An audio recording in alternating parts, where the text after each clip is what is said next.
Hi, I'm Robin Forster with Feel So Alive, and today I am joined with my good friend Dan Schroeder of the Schroeder Consultancy. And we're going to be talking, well, he's an IT guy, so he knows about this kind of stuff, but we're going to be talking about being a remote worker. And for a lot of people that just started, and he's going to talk about questions you need to ask.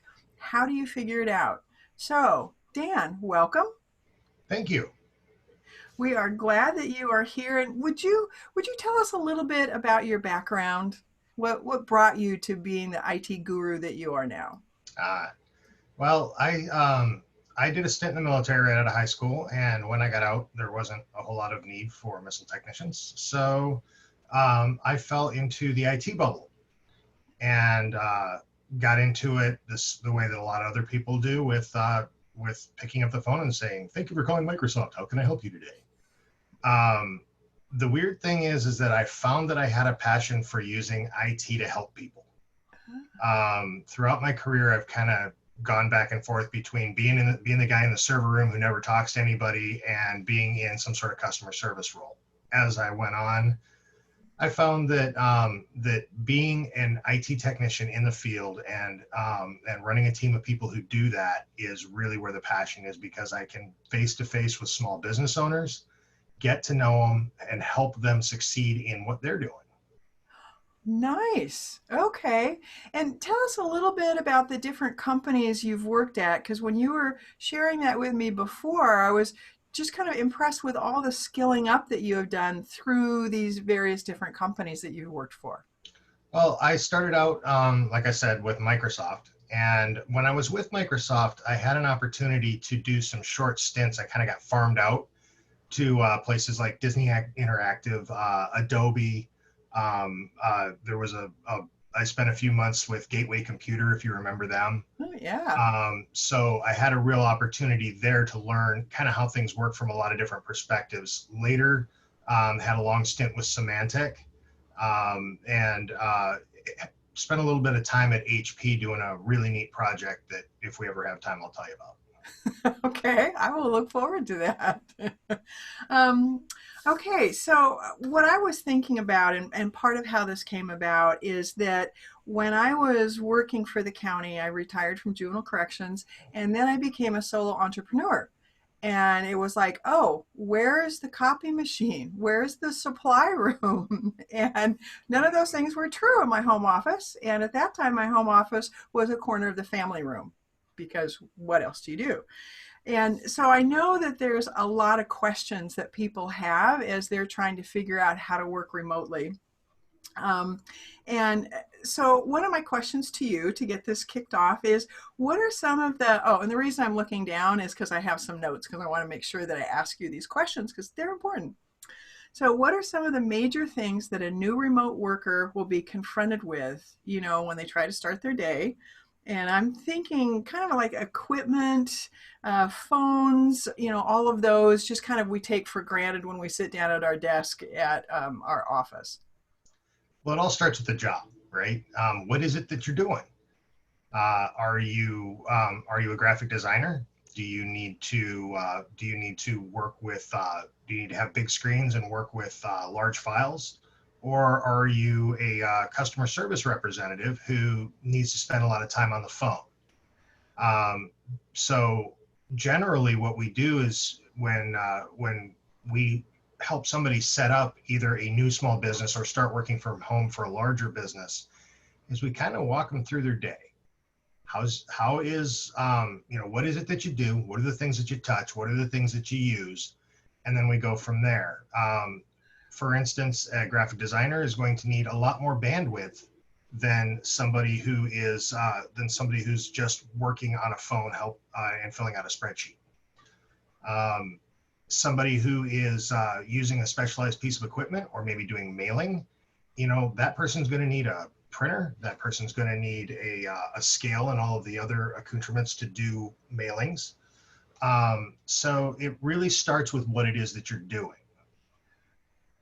Excellent. Okay, that makes a lot of sense. So it's not about go buy a new laptop and plug it in. It's about what is it that I do? What are the tools that I need? And then you go from there.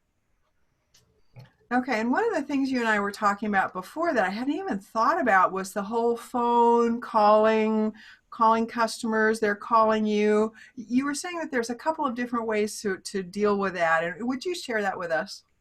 So there's two pieces to it. The first is, how do you access your company network and your company resources? Because your phone, it can be done. It can be done kind of as an end run around that, or it can be done as the primary part of that. And what I'm talking about are you remote controlling a computer that's sitting on a desk in your business from your home? Are you sitting with your laptop, and logging onto your machine at work and working? That is typically kind of a remote access sort of situation. Another opportunity, or another way that that's done, is through VPN, where you have your work computer. Typically, if you have a work laptop, you bring that home and you make it think it's on the company network. Now, phones are very much tied to that, because if you're using a VPN, it's very easy to take, if you have a what we call a VoIP phone, voice over IP phone. You can tell if you look at the back of your phone and it's got a network cable hanging out of it instead of a regular phone line. For a lot of people, they can just grab their phone off their desk, take it home, and plug it into their router. As long as they're connected to that VPN, their phone will just work. For other people who are not using that VPN connection, they may need to do something like, Comcast has a really great product where you can actually put an app on your phone and it acts like a second phone.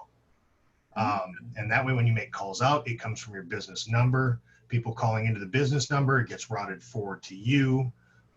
For very, very small businesses, a good way to do that, even day in and day out, is Google Voice.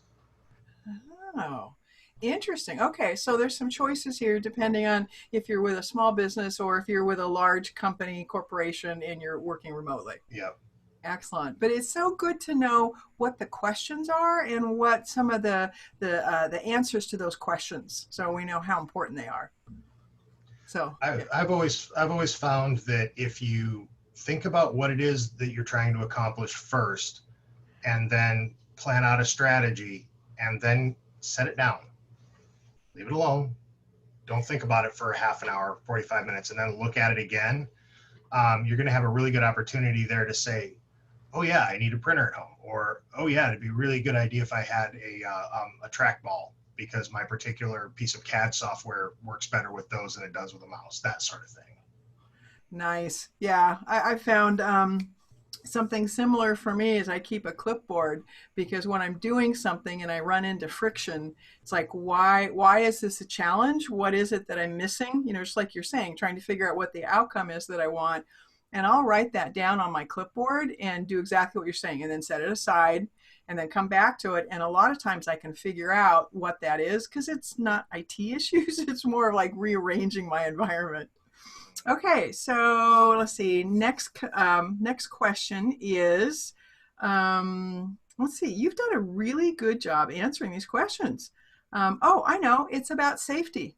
Something we're all wondering about: firewalls, virus protection, malware, all of that. What is that we should be doing anyway? And then what's the new wrinkle with having our laptops and trying to remotely work?